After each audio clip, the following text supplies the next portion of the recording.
Hello everyone. जैसा कि मैं आरआरबी के प्रीवियस ईयर क्वेश्चंस जो पूछे गए हैं उसके मैं पूरे सेट्स करवा रहा हूं आपको, उसका सटीक सॉल्यूशन और एग्ज़ाम टाइम में हमें अप्रोच कैसे करना है, तो उसके मैंने वीडियोस जो डाल रखे हैं आप उसको देख सकते हो।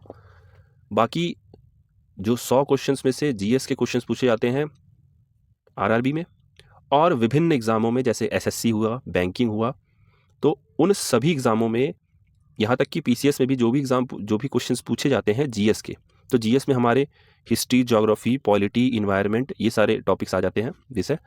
तो उसमें मैं हर विषय पे जो सबसे महत्वपूर्ण क्वेश्चंस हैं, प्रश्न हैं जो पूर्व में पूछे गए हैं और वह प्रश्न विभिन्न एग्जामों में पूछे गए हैं, हर एग्जामों के लिए महत्वपूर्ण है, उन प्रश्नों का एक कलेक्शन, पूरा निचोड़, प्रीवियस ईयर के ही क्वेश्चंस हैं ये, उनका मैं एक कंप्लीट वीडियो बना के इसको मैं इन वीडियोस को मैं प्रोवाइड करूँगा।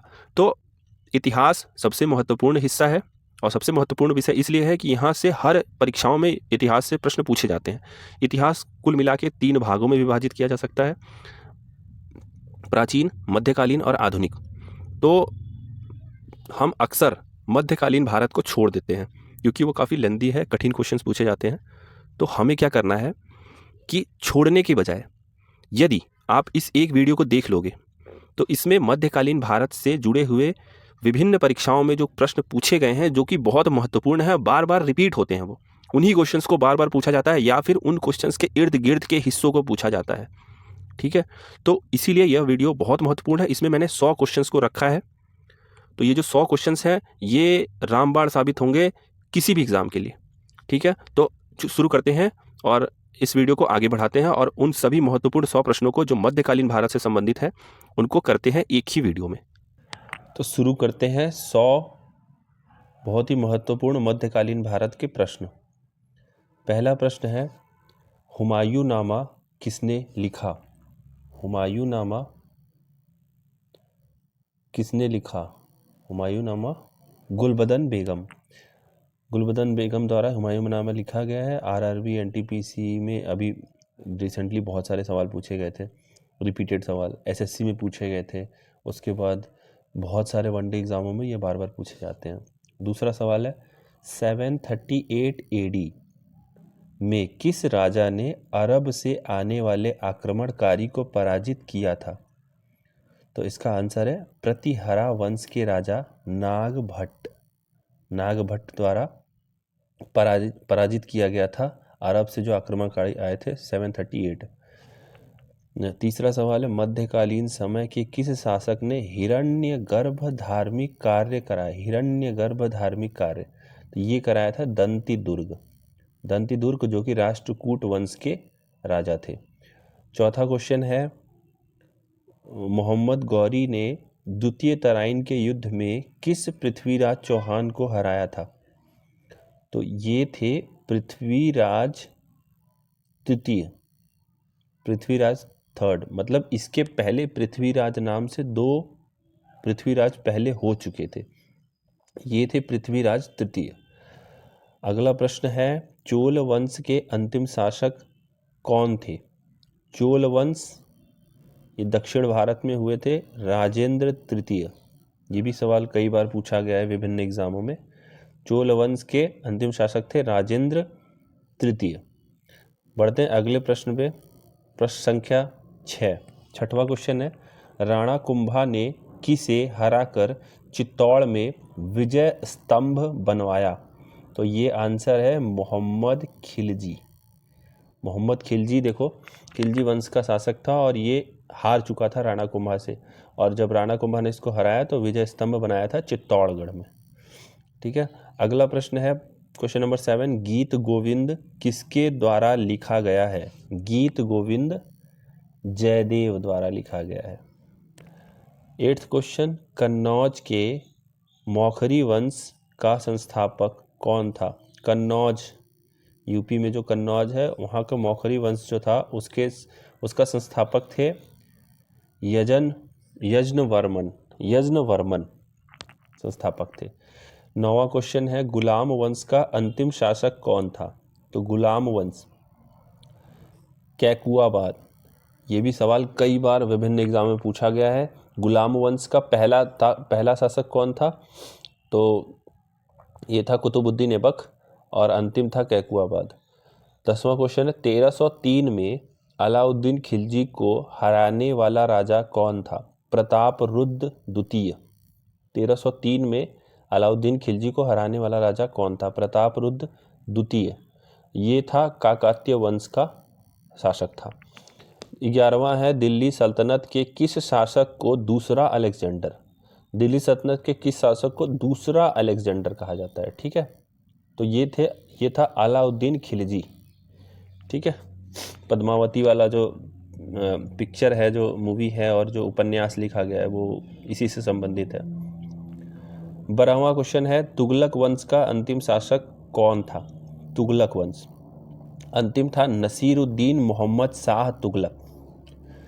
ठीक है, 13वां क्वेश्चन है लोधी वंश का कौन सा शासक गुरु नानक के समकालीन था? लोधी वंश किसके बाद आया था? सैयद वंश के बाद आया था। और कौन सा शासक गुरु नानक के समकालीन है? गुरु नानक ये था सिकंदर लोधी। ठीक है, अगला प्रश्न है 14 किस शासक ने मथुरा के मंदिर को तोड़ने का आदेश दिया था? तो मथुरा के मंदिर को तोड़ने का आदेश दिया गया था, मथुरा का मंदिर, सिकंदर लोधी। बहुत ही क्रूर था और बहुत सारे इसने मंदिर तोड़वाए थे। तो ये हो गया, मथुरा का मंदिर सिकंदर लोधी द्वारा तोड़ा गया था। अगला प्रश्न है 15 दीवाने बंदगान विभाग किसके द्वारा बनाया गया? दीवाने बंदगान, तो दीवाने बंदगान विभाग बनाया गया था फिरोज शाह तुगलक। तुगलक वंश का था शासक मोहम्मद शाह तुगलक, गियासुद्दीन तुगलक बना था, उसके बाद मोहम्मद बिन तुगलक, फिर फिरोज शाह तुगलक। बहुत ही कट्टर था, इसने वो जजिया कर वगैरह शुरू किया था। 16वां है अजमेर में अढ़ाई दिन का झोपड़ा किसके द्वारा बनवाया गया? कुतुबुद्दीन ऐबक। ठीक है, अगला है तारीखे फिरोज शाही किसके द्वारा लिखा गया है? तारीखे फिरोज शाही ये लिखा गया है जियाउद्दीन बरनी। 18वां प्रश्न है फतवाए फिरोज शाही किसके द्वारा लिखा गया है? ये लिखा गया है फिरोज शाह द्वारा। और 19वां सवाल है जवाहर फिल जवाहरी किसने लिखा है? अल बेरूनी। पहले ऊपर के जो 2 क्वेश्चन है इसमें देखो, तारीखे फिरोज शाही और फतवाए फिरोज शाही। इसमें तारीखे और फतवाए बस 2 ही, ये एक शब्द का अंतर है, लेकिन लेखक इसके अलग हैं। फतवाए फिरोज शाह ने खुद लिखा है और तारीखे फिरोज शाही जियाउद्दीन बरनी ने लिखा है। 20वां है लैला मजनू किसके द्वारा लिखा गया? बड़े फेमस है लैला मजनू, ये अमीर खुसरो। 21वां सवाल है नागलपुरम शहर किसके द्वारा बनवाया गया है? ये विजयनगर किंगडम से संबंधित है। नागलपुरम शहर है कृष्णदेवराय। अगला है मीराबाई कहाँ की राजपूत राजकुमारी थी? तो मीराबाई थी मेड़ता था ना, राजस्थान में भी राजपूतों में भी कई थे, मेवाड़, मारवाड़, ऐसे ही मेड़ता भी था। ठीक है, तो मेड़ता राजपूत की ये राजकुमारी थी मीराबाई। अगला प्रश्न है 23 फतेहपुर सीकरी स्थित बुलंद दरवाजा, ठीक है, का निर्माण किसने कराया? तो फतेहपुर सीकरी में जो बुलंद दरवाजा है उसका निर्माण अकबर ने कराया था। 24वां सवाल है अल बरूनी अफगानिस्तान और भारत पर हमले के दौरान किस आक्रमणकारी के साथ आया? तो अल बरूनी जो था ये दरबार में था और ये आया था महमूद गजनी के साथ आया था अल बरूनी। अगला प्रश्न है question number 25 the life has gone out of the body का संबंध किस नवाब से है? तो ये है वाजिद अली शाह, ये अवध का नवाब था। The life has gone out of the body. अगला सवाल है क्वेश्चन नंबर 26, कुतुब मीनार के पास स्थित कौन सी मस्जिद, कुतुब मीनार के पास स्थित कौन सी मस्जिद के बारे में यह माना जाता है कि वह दिल्ली में बनने वाली पहली मस्जिद है। ठीक है, दिल्ली की पहली मस्जिद है, तो ये है कुव्वतुल इस्लाम मस्जिद। अगला क्वेश्चन है, निर्मित और निर्यातित वस्तुओं को प्रशासन द्वारा निर्धारित मूल्य पर बेचने हेतु दिल्ली में एक विशेष बाजार सराय अदल की स्थापना किसने कराई, तो अलाउद्दीन खिलजी ने कराई। अलाउद्दीन खिलजी ने बहुत कुछ कराया था, बड़े सारे स्टेप्स लिए थे उसने, 4 ऑर्डिनेंस भी पास किया था, तो ये सराय अदल अलाउद्दीन खिलजी। उसके बाद आता है 28वां सवाल, विजयनगर राजवंश के उस शासक का नाम बताइए जिसने 16वीं शताब्दी में शासन किया था। तो विजयनगर राजवंश के शासक का नाम जो 16वीं शताब्दी में शासन किया था, ये थे कृष्णदेवराय। ठीक है, अगला सवाल है 29, विश्व प्रसिद्ध स्वर्ण मंदिर की आधारशिला किसने रखी थी। तो विश्व प्रसिद्ध स्वर्ण मंदिर की आधारशिला रखी थी हजरत मियाँ मीर। आ जाते हैं अगला क्वेश्चन नंबर 30वां सवाल है, अलाउद्दीन खिलजी के शासनकाल में राज्य द्वारा किस प्रकार का कर लगाया गया था। तो अलाउद्दीन खिलजी ने कई कर भी लगाए थे, तो वो जैसे कर था, एक कृषि पे लगाया था, आवास पे लगाया था और मवेशियों पे लगाया था। क्वेश्चन नंबर 31, सिंधु घाटी से लेकर बंगाल में स्थित सोनार घाटी तक, मतलब सिंधु घाटी से सोनार घाटी तक शाही सड़क का निर्माण जिसका नाम ब्रिटिश काल में जीटी रोड कर दिया गया, किसने कराया। तो ये कराया था शेरशाह सूरी ने। तो शेरशाह सूरी को बहुत सारा श्रेय जाता है, जैसे रुपया जो है शेरशाह सूरी ने शुरू किया था, जीटी रोड बनवाया था, सराय बनवाए थे बहुत सारे। 32वां है, आगरा का लाल किला किस मुगल सम्राट द्वारा बनवाया गया था। तो आगरा में जो लाल किला है उसको बनवाया था अकबर। 33 क्वेश्चन है, सिख धर्म में लंगर की शुरुआत, बहुत फेमस है, लंगर की शुरुआत किसके द्वारा कराई। ये गुरु अमरदास, और ये तीसरे थे, सिखों के तीसरे गुरु थे। इसको हम ऐसे याद कर सकते हैं कि लंगर मतलब खाने वाली चीज़ है, जब हमारे शरीर में खाने जाएगा तो हम मजबूत होंगे। तो लोग कहते हैं ना, खाओगे पियोगे स्वस्थ रहोगे, मतलब अमर रहोगे। तो अमरदास ने कराया था। सिख के वो कौन से गुरु थे जिसे जहांगीर ने फांसी दी थी। तो जहांगीर द्वारा फांसी किसको दी गई थी, अर्जुन दास 5वें थे। और किस लिए दी गई थी, क्योंकि ये खुसरो की सहायता के लिए, खुसरो जो था ये जहांगीर का लड़का था खुसरो, उसकी सहायता किया था इन्होंने, अर्जुन दास ने, तो इनको फांसी दिया गया था। गुरु हरगोविंद ने किस मुगल शासक को 1628 के संग्राम के युद्ध में हराया था। तो गुरु हरगोविंद ने 1628 में संग्राम का युद्ध हुआ था, इसमें शाहजहां को हराया था। तो बताओ, ये बहुत को पता भी नहीं होगा, लेकिन शाहजहां हार चुका था गुरु हरगोविंद से। ठीक है, अगला सवाल है क्वेश्चन नंबर 36, किस सिख गुरु का जन्म पटना में हुआ था। तो ये भी प्रश्न बहुत सारे एग्जाम में पूछे जाते हैं। तो पटना में जिसका जन्म हुआ था, जो सिख गुरु थे, उनका नाम था गुरु गोविंद सिंह। ठीक है, आगे बढ़ते हैं। प्रश्न संख्या 37, मोहम्मद बिन कासिम के द्वारा पहला आक्रमण कब हुआ था। तो मोहम्मद बिन कासिम ये आया था, पहली बार आक्रमण किया था, अरब आक्रमण पहली बार यहीं से स्टार्ट होता है, और ये हुआ था 1711-1712। अब कुछ किताबों में 1711 दिया है और कुछ किताबों में 1712 दिया है। कुल इसने 17 बार आक्रमण किए थे। ठीक है, तो जो भी विकल्प में है 711 या 712, तो वो हम टिक कर देंगे। और बढ़ते हैं आगे। प्रश्न संख्या 38, मोहम्मद बिन कासिम जब भारत आया तो सबसे पहले किस हिंदू राजा से उसका सामना हुआ। तो मोहम्मद बिन कासिम जब सबसे पहले आया तो उसका सामना हुआ था जिस राजा से, तो वो राजा था प्रतिहरा वंश के राजा थे वो। ठीक है, अगला है प्रश्न संख्या 39, उत्बी जो है किसका दरबारी इतिहासकार था। उत्बी था महमूद गजनी का था दरबारी इतिहासकार था ये। ठीक है, तो उत्बी क्या था, इतिहासकार था, किसके दरबार का था, महमूद गजनी।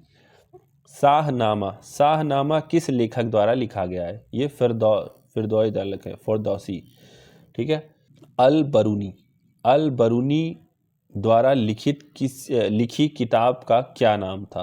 तो अल बरूनी द्वारा जो किताब लिखा गया था उसका नाम था किताबे हिंद, किताबे हिंद।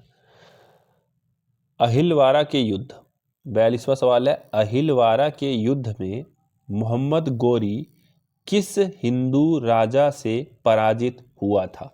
तो अहिलवारा के युद्ध में मोहम्मद गोरी हुआ था पराजित भीम द्वितीय, भीम द्वितीय हिंदू राजा था, उससे ये हार चुका था मोहम्मद गोरी। उसके बाद ये जब आया तो तराइन के युद्ध में इसने पृथ्वीराज तृतीय को हरा के फिर उसके बाद दिल्ली सल्तनत की नींव पड़ गई। आगे आता है 43rd क्वेश्चन, कश्मीर का अकबर किसे कहा जाता है? तो कश्मीर का अकबर कहा जाता है, कश्मीर का अकबर कहा जाता है जैन उद अब्दीन, जैन उद अब्दीन, जैन उद अब्दीन। प्रश्न संख्या 44, कलहन, कलहन द्वारा 12वीं सदी में लिखी किताब राज तरंगिणी में कुल कितने अध्याय हैं? तो ये है 8 अध्याय। अब इसमें देखो कलहन जो है किसके द्वारा लिखा गया था? कलहन ने क्या लिखा था? राज तरंगिणी लिखी थी किताब। कब लिखी थी? 12वीं सदी में। और कुल कितने अध्याय थे? 8। तो इसमें 4 जीके तैयार हो गए हमारे। अगला प्रश्न संख्या 45, 1665 में पुरंदर की संधि किनके मध्य हुई थी? तो 1665 में पुरंदर की संधि हुई थी, पहली चीज। दूसरी चीज किनके मध्य हुई थी? शिवाजी और राजा जयसिंह ऑफ आमेर, आमेर की जो राजा थे राजा जयसिंह उनके बीच। और राजा जयसिंह थे ये औरंगजेब की तरफ से गया था ये, और शिवाजी के साथ संधि हुई थी 1665 में। छत्रपति और हिंदू धर्मोद्धारक, छत्रपति और हिंदू धर्मोद्धारक उपाधि शिवाजी द्वारा कब ग्रहण की? 1674। ठीक। अगला है, शिवाजी ने अपनी प्रशासनिक व्यवस्था कहाँ से अपनाई थी? तो शिवाजी द्वारा जो प्रशासनिक व्यवस्था है ये अपनाई गई थी दक्कन से। दक्कन की जो एडमिनिस्ट्रेटिव स्ट्रक्चर थे ना, मॉडल्स जो सिस्टम थी, तो प्रशासनिक व्यवस्था जो दक्कन की थी वही शिवाजी ने अपनाई थी। शिवाजी की राजस्व प्रणाली थी आमेर राज्य से। ठीक है। चौथ और सारदेशमुखी, चौथ और सारदेशमुखी क्या है? ये एक तरीके का मराठा द्वारा कर व्यवस्था है। मराठा जो है चौथ और सारदेशी, चौथ में क्या था ना, वो 1/4 हिस्सा लेते थे। ठीक है। किस लिए? प्रोटेक्शन के लिए, कि भाई हम तुम्हारे यहाँ आक्रमण नहीं करेंगे। और सारदेशमुखी था कि इनकी पुश्तैनी, वो उसको अपना इलाका पुश्तैनी मानते थे, तो इसीलिए वो सारदेशमुखी जो कर वो लेते थे। किस मराठा शासक के कार्यकाल में प्रतिनिधि पद की शुरुआत की गई? प्रतिनिधि, तो प्रतिनिधि की गई राजा राम द्वारा। अभी रिसेंटली एक पिक्चर आई है, तो उस पिक्चर में वो सामाजी छावा, तो उसमें राजा राम का भी उल्लेख आता है। राजा राम और संभाजी के बीच में गद्दी के लिए काफ़ी लड़ाइयाँ भी चल रही थी, आपस में द्वंद्व भी चल रहा था, तो वही राजा राम है, उन्हीं ने शुरू किया था, प्रतिनिधि पद की शुरुआत की थी। मराठा राज्य में पहला पेशवा कौन नियुक्त किया गया था? मराठा राज्य में पहला पेशवा बालाजी विश्वनाथ। ठीक है, बालाजी विश्वनाथ। अगला प्रश्न है, अहमद शाह अब्दाली ने तीसरे पानीपत के युद्ध में किस मराठा राजा को पराजित किया था? ये थे बालाजी बाजीराव। अगला है, वह कौन सा पहला मराठा शासक था जो आमेर दरगाह में उपहार भेंट किया? तो पहला मराठा शासक जो आमेर दरगाह में उपहार भेंट किया, ये राजा साहू। ठीक है। किस सूफी संत ने अलाउद्दीन खिलजी से मिलने से मना किया था? तो अलाउद्दीन खिलजी से मना किया था निजामुद्दीन। महबूबे इलाही और सुल्तान उल औलिया किस सूफी संत को कहा जाता है? निजामुद्दीन को कहा जाता है। प्रेम वाटिका कविता किसके द्वारा लिखा गया है? प्रेम वाटिका कविता लिखा गया है रश खान द्वारा। उसके बाद अगला प्रश्न है, मुगल शासक बाबर और औरंगजेब किस सूफी सिलसिला के अनुयायी थे? तो ये नक्शबंदी। ऑब्वियसली बाबर और औरंगजेब दोनों कट्टर थे और नक्शबंदी सिलसिला सबसे कट्टर था, ऑर्थोडॉक्स था, तो ऑब्वियसली इसी के अनुयायी होंगे। अगला है दारा शिकोह ने उपनिषद का अनुवाद किस शीर्षक से किया था? तो दारा शिकोह द्वारा उपनिषद का अनुवाद किया गया था। एक तो ये हो गई जी के, और किस शीर्षक से? तो सिर्रे अकबर। ठीक है। अगला प्रश्न है, किस सूफी सिलसिला ने शाही संरक्षण को स्वीकार किया? तो कौन सा सूफी सिलसिला था? सुहरावर्दी। ये भी अपने आप में एक कट्टर सिलसिला था। ठीक है। अगला है, किस सूफी सिलसिला ने शाही संरक्षण को अस्वीकार किया था? तो शाही संरक्षण को स्वीकार किया था सुहरावर्दी ने, और शाही संरक्षण को अस्वीकार किया था चिश्ती सिलसिला। सबसे लिबरल था, सबसे आज़ाद ख्याल वाला सिलसिला था चिश्ती सिलसिला।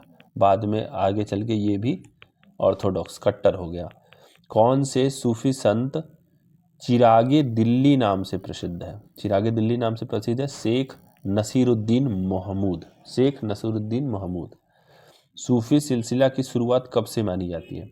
अब सूफी सिलसिला जो है, इसकी शुरुआत कब से मानी जाती है? इसकी शुरुआत मानी जाती है 12वीं 13वीं शताब्दी से। राग गोविंद कविता किसने लिखी है? ये लिखी है मीराबाई ने। ठीक है। भक्ति आंदोलन की शुरुआत किसके द्वारा किया गया? भक्ति आंदोलन की शुरुआत की गई है अलवर के संत द्वारा। दक्षिण भारत में किया गया था अलवर के संत। ठीक है। दो थे ना, अलवर और न्यानार। ठीक है। गोस्वामी तुलसीदास कौन से ब्राह्मण थे? तो ये थे सरयू परायण ब्राह्मण। ये भी सवाल कई बार पूछा जाता है विभिन्न एग्जामों में। गोस्वामी तुलसीदास थे सरयू परायण ब्राह्मण। शिवाजी के आध्यात्मिक गुरु कौन थे? ये भी इंपॉर्टेंट सवाल है। शिवाजी के आध्यात्मिक गुरु थे रामदास। ठीक है। अब आते हैं क्वेश्चन नंबर 67। अलवर और न्यानकार दो थे ना दक्षिण भारत में, जो भक्ति आंदोलन की शुरुआत किया गई था। तो अलवर थे विष्णु के उपासक और न्यानार थे शिव के उपासक। इसको हम ऐसे याद कर सकते हैं, नयन मतलब शिव जी की तीसरी आंख होती है, तो जिसमें नयन आ रहा है ना, तो वो हो गए शिव जी के उपासक। अलवर थे विष्णु, और आपस में इनमें द्वंद्व भी चलता रहता था, विवाद भी चलता रहता था, लेकिन भक्ति मूवमेंट के ये बहुत ही महत्वपूर्ण थे। इनका योगदान काफ़ी महत्वपूर्ण है। कुतुब मीनार की ऊंचाई कितनी है? कुतुब मीनार की ऊंचाई पता होनी चाहिए बिल्कुल, 71.4 मीटर। क्योंकि अभी एक पुल बनाया जा रहा है जम्मू में, तो उसकी तुलना काफ़ी की जा रही है, काफ़ी ऊंचा पुल है, तो इसीलिए 71.4 मीटर। अष्टकोणीय आकार का मकबरा किस काल में बनना शुरू हुआ? ये लोदी वंश। ठीक है।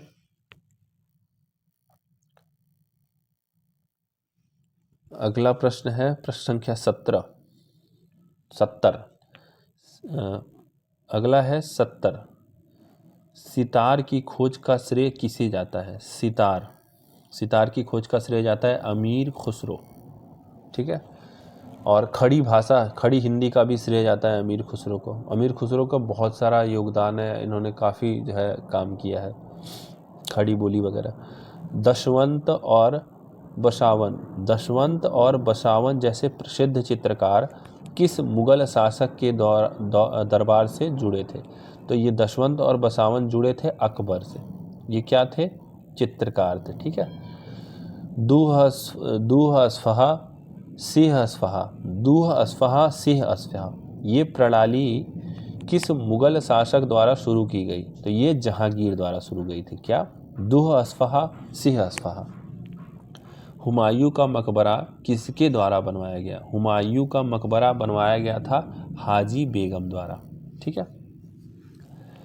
किस मुगल शासक के समय नादिर शाह ने आक्रमण कर तख्ते ताज और कोहिनूर पर कब्जा किया? तो किस मुगल शासक के समय हुआ था जब नादिर शाह आक्रमण किया था? नादिर शाह आक्रमण किया था मोहम्मद शाह रंगीला के समय, और इसने क्या किया था? तख्ते ताज और कोहिनूर दोनों अपने कब्जे में ले लिया था।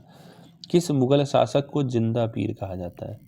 तो जिंदा पीर कहा जाता है औरंगजेब को। ठीक है। शेरशाह सूरी द्वारा चलाया गया रुफिया अभी मैंने पहले बताया था शेर शाह सूरी द्वारा चलाया गया रुपया किसका बना हुआ था, तो रुपया बना हुआ था चांदी का।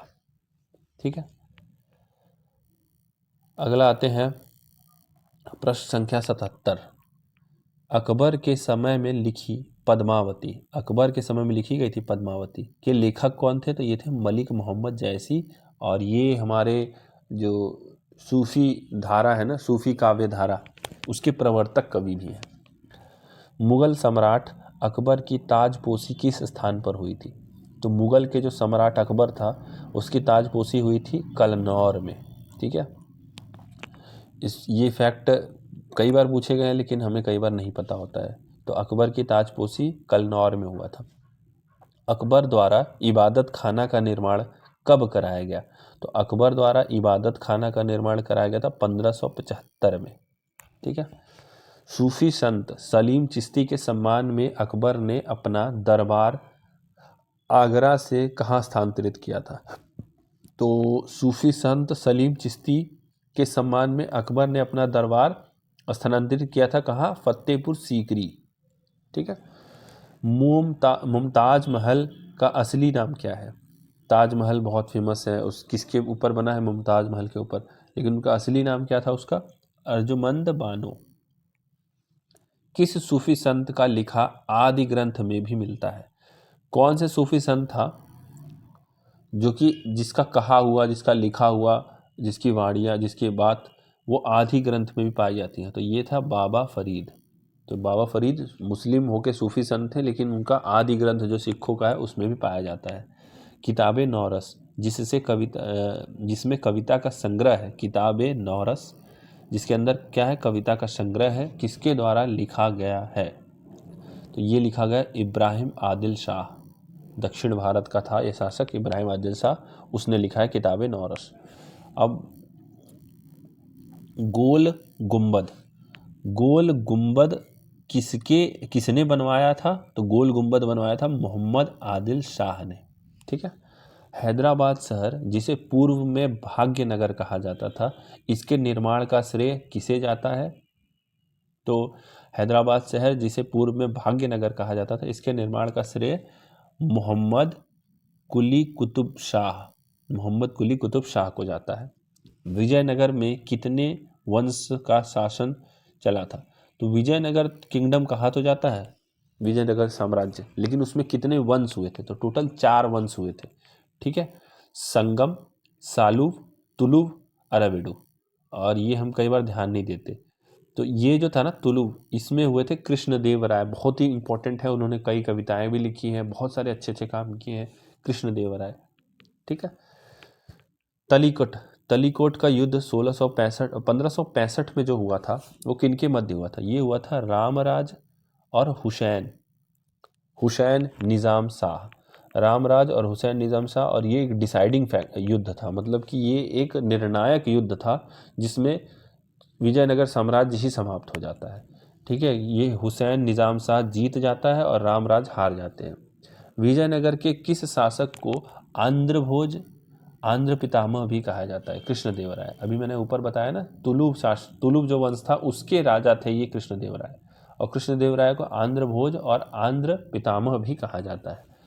किस दक्षिण मध्यकालीन साम्राज्य में स्थानीय स्वशासन मूल अंग था, तो क्या था, दक्षिण मध्यकालीन साम्राज्य में स्थानीय स्वशासन मूल अंग था, तो ये थे चोल वंश। चोल वंश में जो है स्वशासन की प्रणाली शुरू हुई थी, जिसको हम आज के डेट में ग्राम पंचायत, ग्राम सभा बोलते हैं, वो वाली प्रथा जो है ये इसकी जो शुरुआत थी ये चोल वंश में हो चुकी थी।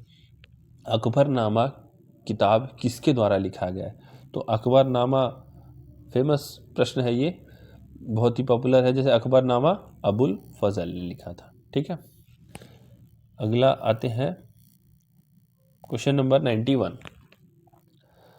शिवाजी के अष्टप्रधान में सरे नौबत पद कौन था, शिवाजी के समय जो अष्टप्रधान में सरे नौबत, तो शिवाजी के में टोटल अष्टप्रधान की व्यवस्था थी, उसमें 8 लोग थे, 8 महत्वपूर्ण पद थे, तो उसमें सरे नौबत जो था ना ये मिलिट्री कमांडर या सेनापति होते थे। ठीक है, किस मुगल शासक ने राम मोहन राय को राजा की उपाधि दी थी। तो ये थे अकबर द्वितीय। अकबर द्वितीय था जो राजा राम मोहन रॉय हम बोलते हैं ना, तो वो जो राजा था वो उपाधि दी थी अकबर द्वितीय ने।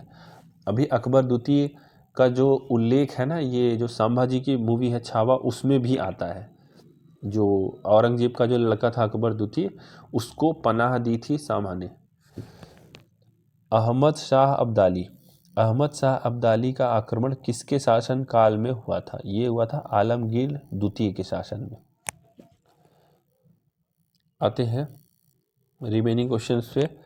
भक्ति आंदोलन। अब भक्ति आंदोलन के समय ना कई जो फिलॉसफी थी वो शुरू हुई थी, जैसे अद्वैतवाद। ये बहुत इंपॉर्टेंट है, ये कई एग्जामों में बार बार रिपीट होता रहता है। अद्वैतवाद शंकराचार्य ने किया था, शंकर जी ने। द्वैतवाद माधवाचार्य ने किया था शुरू, ये दिया था ये फिलॉसफी। द्वैताद्वैत ये निम्बरक ने किया था। शुद्ध अद्वैत वल्लभाचार्य, विशिष्ट अद्वैत रामानुजाचार्य। तो ये बहुत इंपॉर्टेंट है और ये कंफ्यूज में करते हैं और क्वेश्चन आते रहते हैं प्रश्न। आधिकारिक रूप से शिवाजी की ताजपोशी किस स्थान पर हुई थी? तो आधिकारिक रूप से शिवाजी की ताजपोशी हुई थी रायगढ़ में।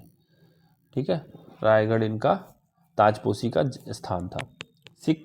सिख वंश का अंतिम राजा कौन था? सिख वंश, ठीक है, तो जैसे सिख धर्म था, उनके 10 गुरु थे, उसी तरीके से सिख वंश का जो अंतिम राजा था तो वो थे दलीप सिंह।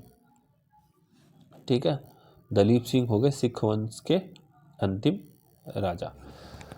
आते हैं अगला, तानसेन का असली नाम क्या था? तानसेन बड़े फेमस है, लेकिन इनका ये असली नाम था जो ये था रामतनु पांडे। तानसेन रामतनु पांडे। बाद में इन्होंने धर्म परिवर्तन कर इस्लाम स्वीकार कर लिया था। ठीक है, अकबर के शासनकाल में थे। किस मुगल शासक ने तंबाकू पर प्रतिबंध लगाया? तो तंबाकू पर प्रतिबंध लगाया था जहांगीर ने। ठीक है, अकबर ने किस जैन विद्वान को उनके सम्मान में जगत गुरु की उपाधि दी थी? तो अकबर का जैन विद्वानों का सम्मान करते थे अकबर, तो अकबर ने दिया था ये हरि विजय सूरी को जगत गुरु की उपाधि दी थी।